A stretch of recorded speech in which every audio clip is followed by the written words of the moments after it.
Welcome once again to EWTN's Bookmark. I'm Doug Keck, your host. Our special guests, two newcomers, Dr. Stephen D. Schwarz with Kiki Latimer. The book is Understanding Abortion. Welcome, Kiki. And also Dr. Schwarz to EWTN's Bookmark. People might have seen you back a few months back, earlier in the fall, last year when you were on Jim and Joy's show talking about this. Obviously, Jim and Joy deal with abortion and pro-life things on a regular basis because of their own background.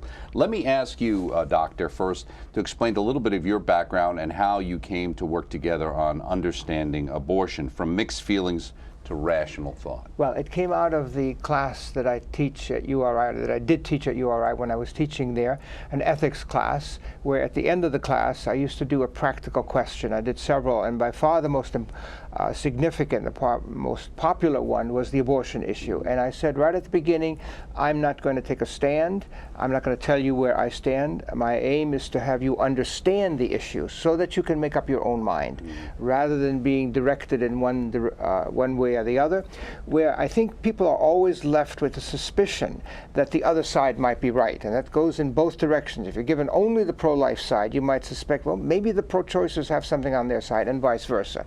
So I thought the best thing to do would be to just lay out on the table, lay out all the cards on the table, all the arguments, the best arguments, and I did quite a bit of research on the work, and I found there's kind of two main pro-choice arguments.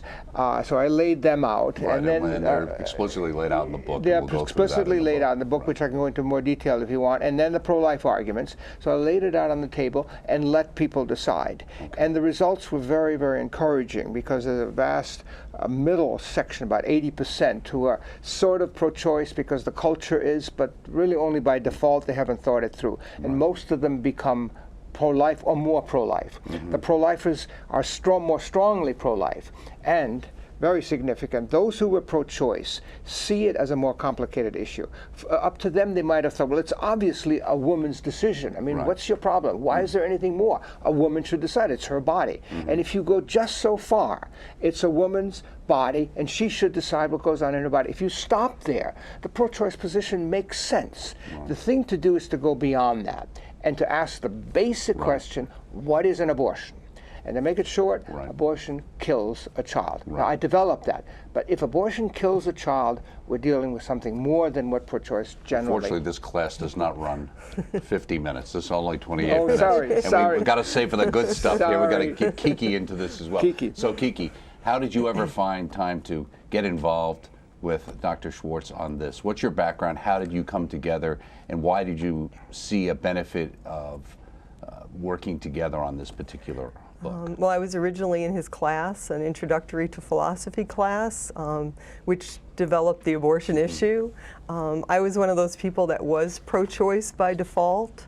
And during the class, Dr. Schwarz at that time gave out two brochures.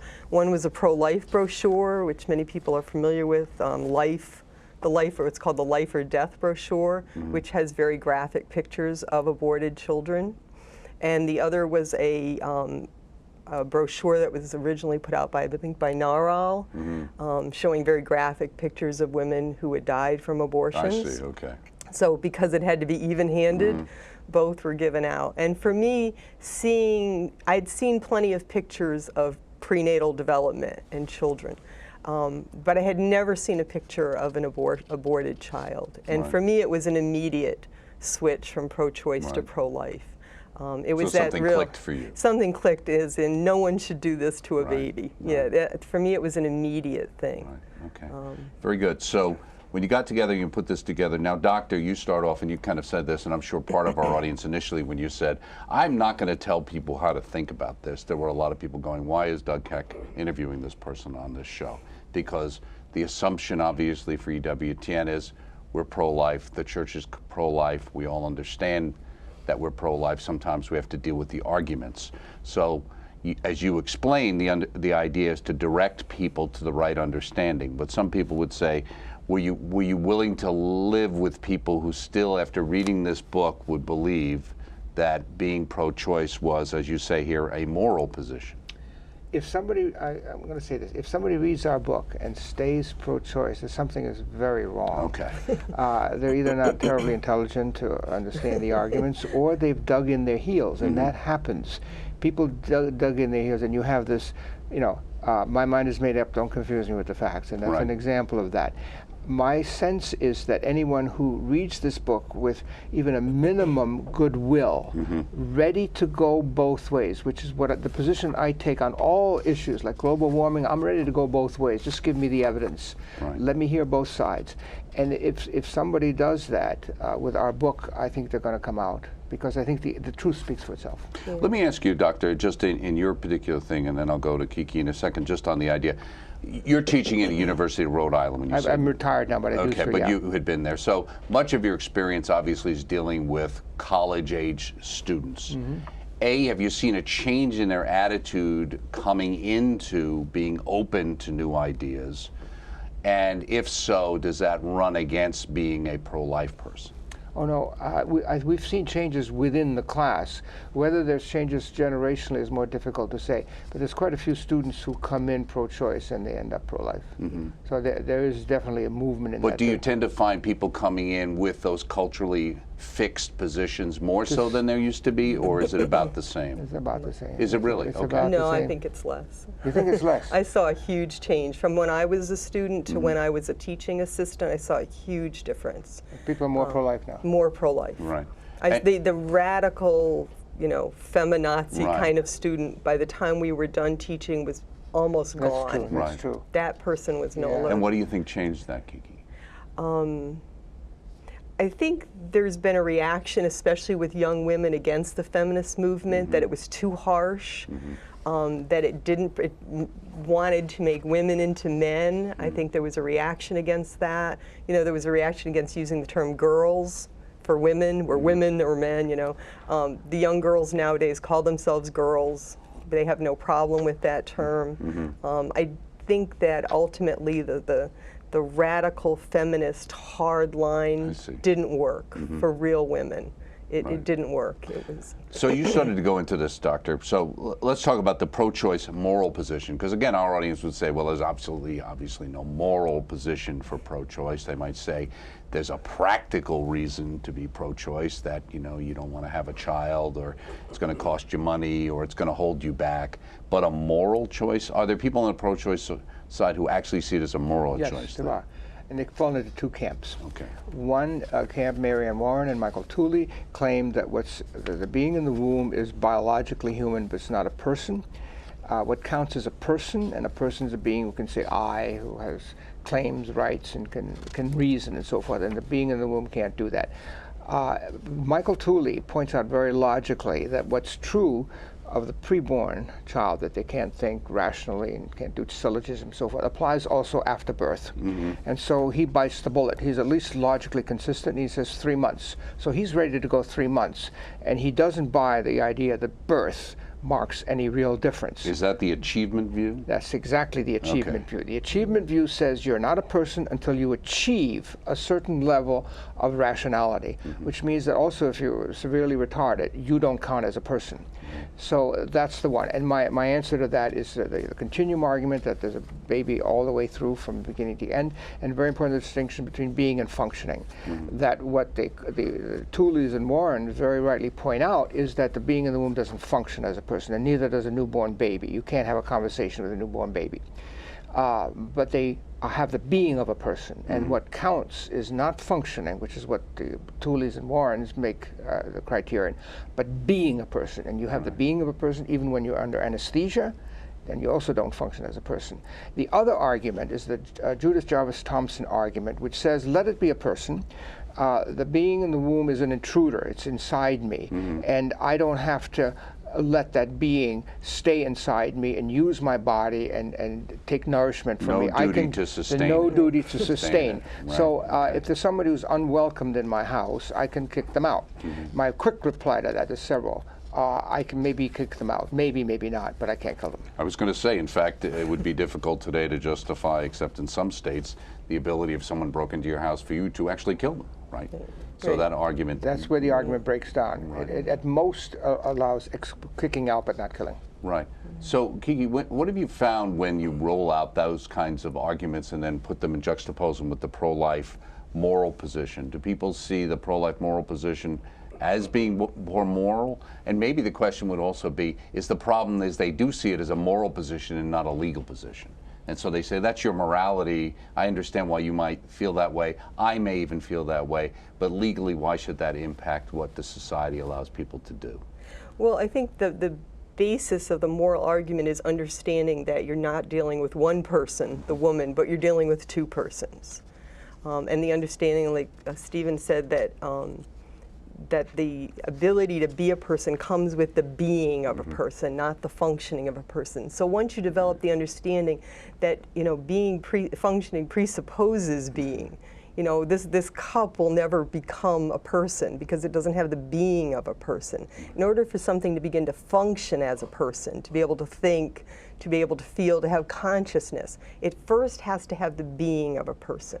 So you have to establish that to beginning, the possibility that this is a child, that this is a person. Right. Then it becomes a moral issue, not just for the woman, not just for society, but it becomes a moral issue for the preborn. So, Doctor, May I add to go that, ahead, yeah. the born child is given legal protection, can't kill a born child. Preborn child, same thing. Pro-choice is discrimination. Born child counts, preborn child doesn't count. So that's the legal argument. Same protection for every human person, born or unborn. You say, go ahead. Well, I was going to say, one of the things that's changed is that we have preemies being born at the same time that, abortions are performed. So many people are starting to see that, especially with sonograms. Right. Technology Technology the is view into changing. the womb and everything. Right. So now you have viability pushed back to 20 weeks. And we had babies in hospitals in neonatal units that are 20 weeks old. They're born at 20 weeks and they live and they do fine and they function and they clearly, all the research shows that there's pain at 20 weeks. So that's another moral issue, this being. But what do we say to somebody who says, I understand that, but you can use technology for it. It costs a lot of money. And then many times you have these children, they're born with special needs or handicap forever. They impact the family's life. And what about all those medical costs? We're talking all about how do we deal with that approach? Why isn't it easier or better for that child not to have to suffer for their whole life? Well, to start with, that's a decision that you can only make for yourself. I can't make that for you to start with.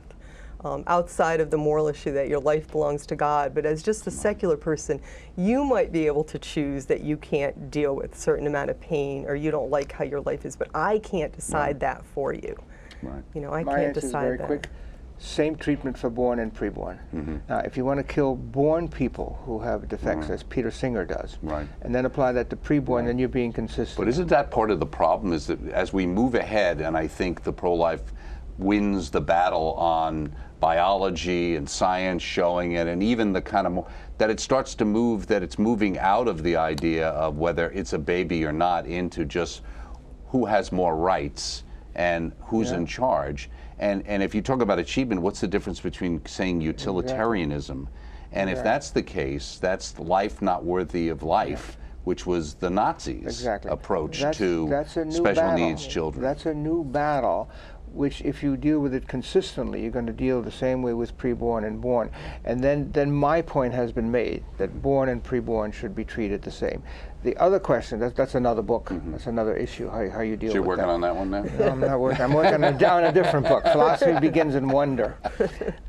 That's the book I'm working on now. Well, let me ask you, at the very beginning you say the reality of the child in the womb, these are the pro-life moral positions. Okay, killing innocent human beings is always wrong. The final one, it's especially horrible moral evil because of the brutal methods it uses, such as cutting the child to pieces, thereby causing excruciating pain.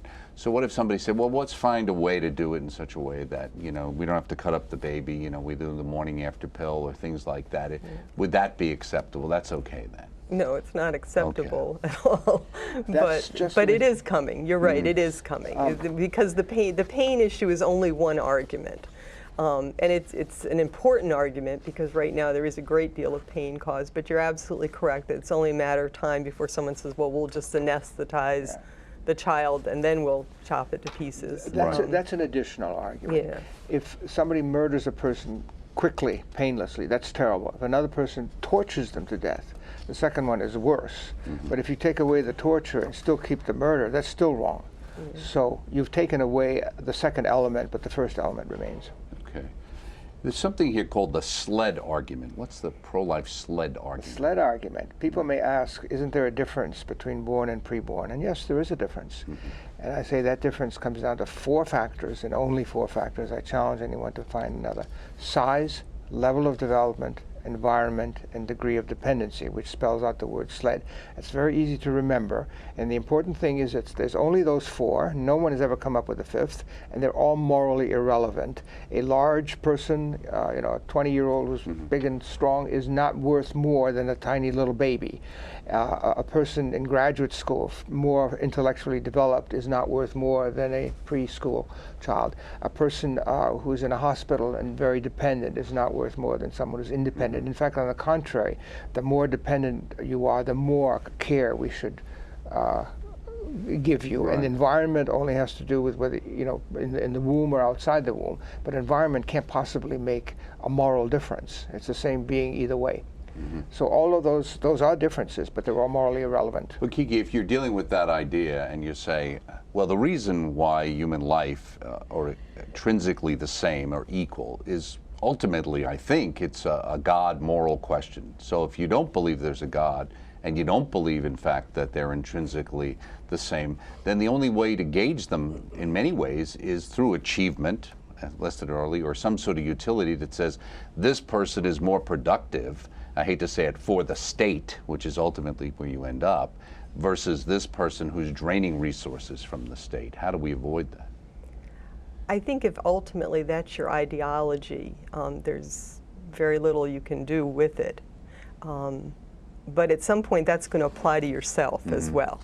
See, at some point that ideology is going to be focused on you. And when you become, it's going to come back to get you. Right. It's like we're going to get rid of grandma and grandpa at some point for the same reason that you're getting rid of the One day unborn. you'll be grandma or grandpa. Right, exactly.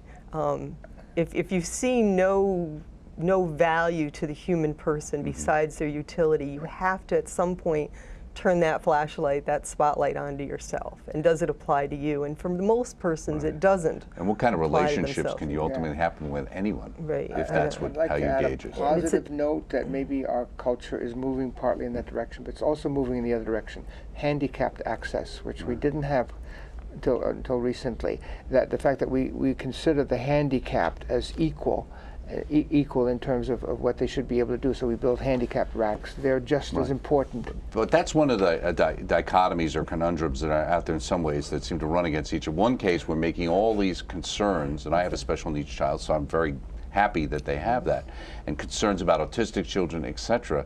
And at the same time, in a sense, we're talking about getting rid of people who really, are a burden on society and things like that. It seems like you have people, maybe because it's not about reason, but it's about feelings. And so it's just about, they don't have to be consistent. Is that the problem? We are inconsistent in so many ways. If you criticize the Muslim faith, you're in big trouble. If you criticize the Christian faith, that's fine. I could mention many get a gold star in that. inconsistencies, that cultures have inconsistencies and persons have inconsistencies, including our own Christians who talk about love of neighbor, the gospel, the love of neighbor, and then when they treat a neighbor, they don't treat them lovingly at all, whether it's face-to-face or in an article. I just read an article recently by someone who's a wonderful Christian but doesn't live up to that Christian love. So we probably fail, we certainly all fail before God in not living up to our ideals and being inconsistent, if not hypocritical.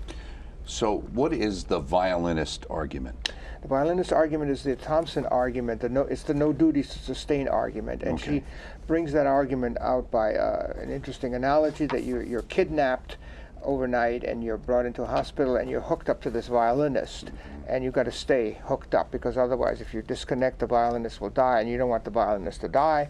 So you're told, sorry, we had to do this, but we want to keep the violinist alive. So 9 months and later, then you can go home. Thompson says that's outrageous. I can disconnect myself from the violinist, and if the violinist dies, too bad.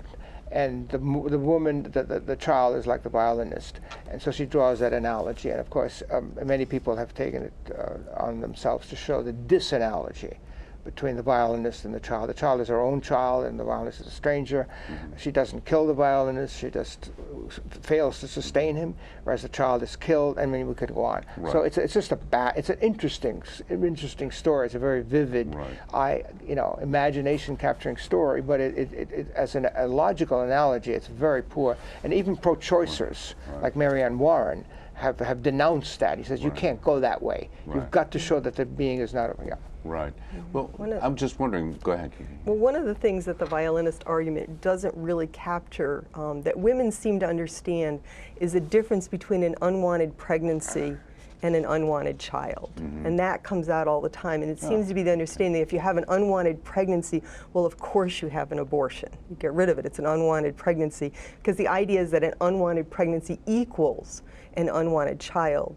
Yet when we ran the Woman to Woman Center that I was executive director of for 20 years, what we found was that when women come into a center for help with an unwanted pregnancy, they say almost the same thing over and over again. I have to have an abortion because if I carry this pregnancy to term, I will love the baby too much to ever give it up for adoption. So I have to abort the pregnancy because I would love the child too much to ever get up for adoption. Interesting. Okay. So there's an understanding that these are two separate things. And also the idea of where words matter so much. Words matter so much. Years ago, I was giving a talk, an interview, where I inadvertently, to a group of college students, where I inadvertently mentioned that I'd had an unwanted pregnancy. And a young man walked up to me after my talk, and he literally took my hands in his, and he looked me right in the eye, and he said, "Kiki, I am so sorry that you have an unwanted child." And I literally, I threw his hands from mine, and I gasped for breath, and I managed to squawk out, "I don't have an unwanted child." Right. And he looked at me surprised. He was just as shocked as I was. And he said, "But you said you had an unwanted pregnancy." And I said, "Yes, I didn't want to be pregnant." Right. You know, I had one child, I was married, I had a child, I just was, I'd lost weight from my first pregnancy, Right, so you was back into my size 6 jeans, I was Wasn't in very your happy. plan at the time. It wasn't in my plan at the time. Right. You know, I said, "But I don't have an unwanted child." It's interesting know. too, because that's the thing that's somewhat confusing too. We have the ability where we say, it seems to be, and maybe I'm wrong, that the culture no longer has this condemnation of people having children out of wedlock. So where there would have been in some ways a great social pressure maybe years ago for someone to have an abortion because this would embarrass them, their family, etc., that's pretty much gone. It would seem like it would be logical, up until what you just said, that people would have the children and then just put them up for adoption. But now there's fewer and fewer children, at least in the United States, who are up for adoption, and there's people running around the world, and thank goodness they are in many ways, rescuing children from other parts of the world, but they're only doing that in many cases, unfortunately, because there's no children or as many children to adopt in the United States. Right. Yeah. It's a sad situation. Yeah. Very few children are given up for adoption. Just before we go further, Doctor, excuse me, it's the psychology of pro-choice and pro-life you have here about why are certain people pro-choice, why are others pro-life, and you have an A, B, C, D kind of program here. A person is already committed to the pro-choice position is one, a person is genuinely unsure, a pro-life person is committed, a person is genuinely unsure. You're saying that's really the 4 types of people that you're dealing with, right?